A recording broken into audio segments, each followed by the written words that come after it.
Joe King walks out on stage and says, "Yes, hello, my name's Joe King, and I'm not joking, though I prefer to be called Juris Dr. King. So last episode, I promised you we would get into our future overlord, AI, and its role in the writer's strike. So we went straight to the source and asked Google's chatbot, Bard, the following question. What role does artificial intelligence play in the negotiations between WGA and AMP-TP?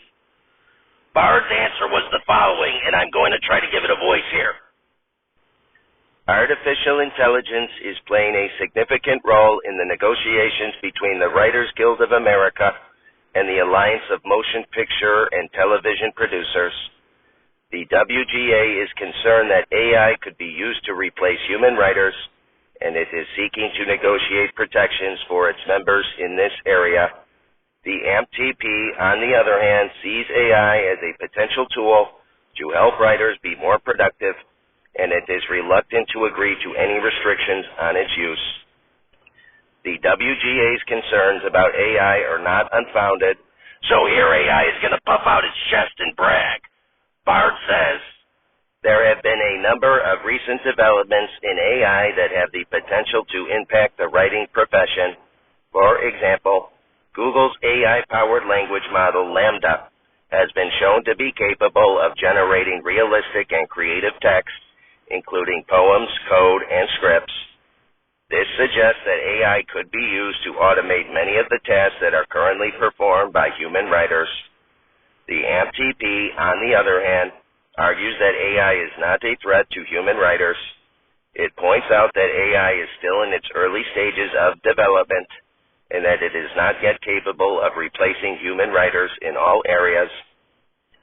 Additionally, the AMP-TP argues that AI could actually be used to help writers be more productive. For example, AI could be used to generate ideas, research topics, and even write outlines. The negotiations between the WGA and the AMP-TP are likely to continue for some time.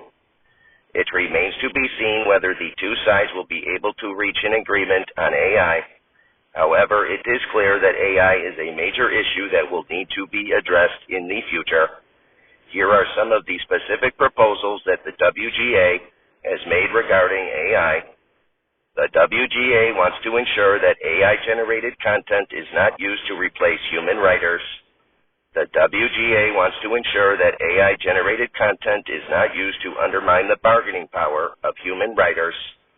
The WGA wants to ensure that AI-generated content is not used to circumvent the existing credit system. The AMP-TP has not yet made any specific proposals regarding AI. However, it has said that it is open to discussing the issue with the WGA.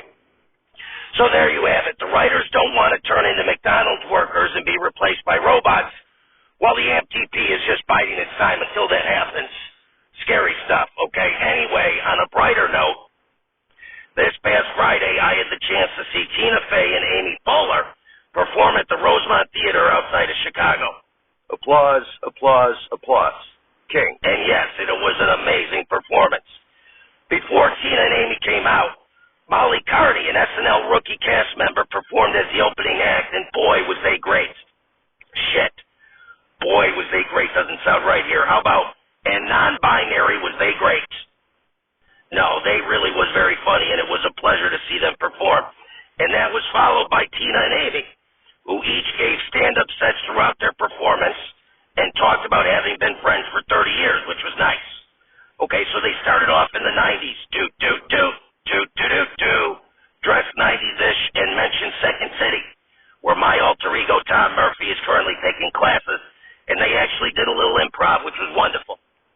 Okay, they then moved to the 2000s in the year 2000 and brought back Weekend Update, which was very awesome, okay? In their Weekend Update segment even had a correspondent, as Fred Armisen came out and performed all the various Chicago accents. Now, as someone who has a few voices up his sleeve himself, I was completely outclassed and blown away. An amazing job by Fred. Okay, overall, it was an awesome show, and I was very happy to see it. But man, speaking of men, I was like the only one there. I was surrounded by older women, which as a group is really in my wheelhouse, okay? Older women love me very much, older women. Every jury trial I've ever done, I always seem to have an old lady or two on there, hanging on my every word, likely because I remind them of their grandson. Anyway, a woman about 10 years older than me, sitting to my left, kept having her arm touch my arm and her thigh touch my thigh. I thought she was sending me signals, especially when she then took off her wedding ring and dropped it under my seat, and we both had to crawl around on the ground to find it. It was good times. Okay, and the ladies in front of me all had walkers, and I almost felt bad blowing a bunch of marijuana smoke their way once the lights went down, but they didn't seem to mind. It even seemed to loosen them up. King leaves the stage and walks onto another stage and sits in a seat behind the desk and says, "Folks, please welcome to the program the recently departed and arguably the greatest football player of all time, Jim Brown." Jim Brown emerges from behind the curtain and waves at the crowd. Applause, applause, applause.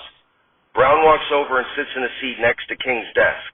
"King, thanks for coming on the show, Jim." Brown, "Pleasure to be here." King, "You are arguably the greatest football player of all time with the 12,312 rushing yards, 106 touchdowns, 104.3 rushing yards per game, 5.2 yards per carry, a Pro Bowler every year of your career, a three-time MVP, and 1964 NFL champion. Do you consider yourself the greatest football player of all time?" Brown, "Yes, I do." King, "Okay, very good. But you were more than just arguably the greatest football player of all time." Brown, "Why do you keep saying arguably?"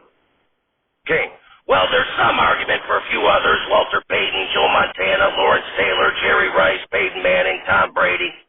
Brown, "I'm better than all of them." King, "Okay, very good. Regardless of your objective rank among the greatest players in NFL history, you were more than that. You were also an actor and an activist, among other things." Brown, "So you did your homework." King, "That I did. Okay, you actually were also a tremendous lacrosse player in college and made the Lacrosse Hall of Fame." Brown, "That's correct. They tried to change the rules when I played to slow me down, but it didn't work."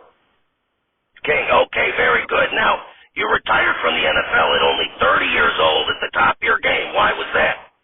Brown, "Well, I was in the middle of shooting for the movie The Dirty Dozen, and the Browns owner threatened to fine me for missing training camp.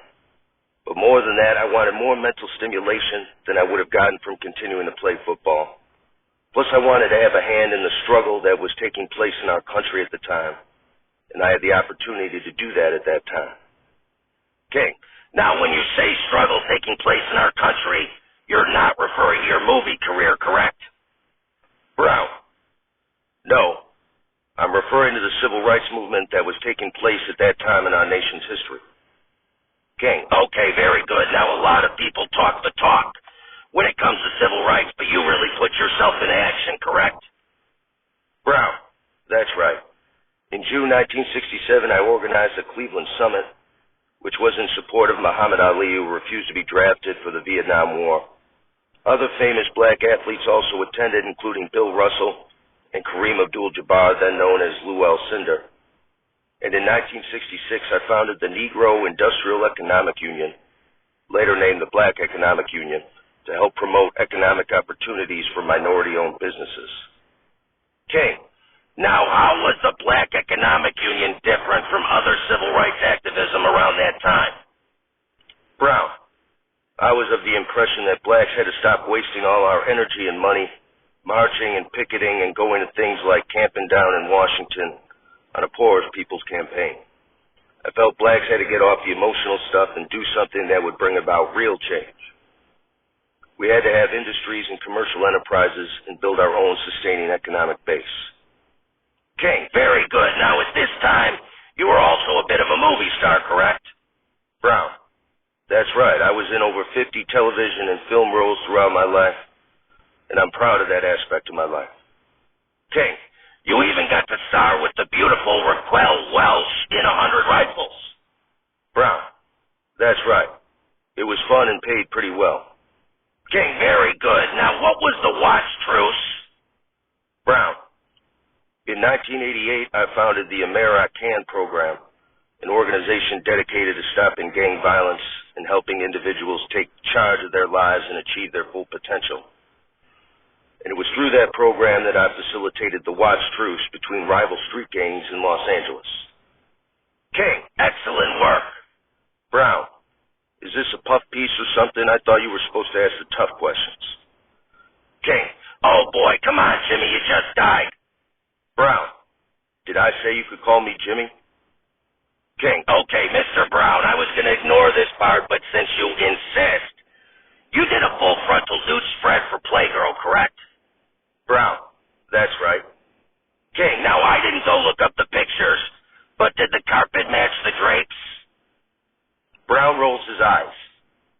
King, okay, and since you want some tough questions, in 2018 you were criticized by some other black people for meeting with President Trump.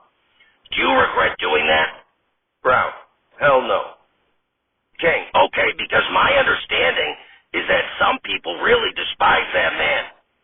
Brown, he was accessible to me and the issues I brought to him. Some people like to think they're very open-minded, but the second you do something they don't like, or just even talk to someone they don't like, they're ready to have a witch hunt.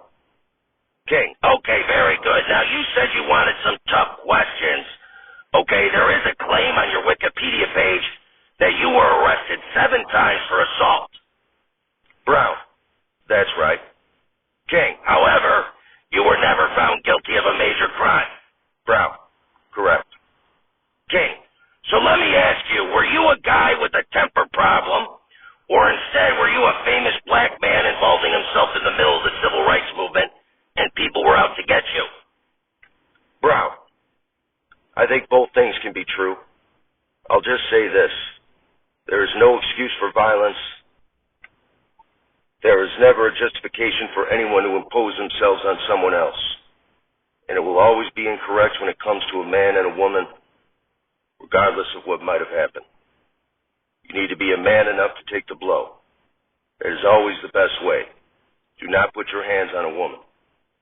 King, okay, very good. I'm glad that went well. I was afraid of upsetting you. Brown, why would that be? King, no reason. Anyway, Jim, when we come back for Saturday Night Live, do you think we can get you on to host? Brown, I'd love to. King, okay, very good. Jim Brown, everybody. Applause, applause, applause. King, that's all the time we have for the show today, but tune in next episode where we interview another deceased guest. Until then, I'm Joe King, and I'm not joking.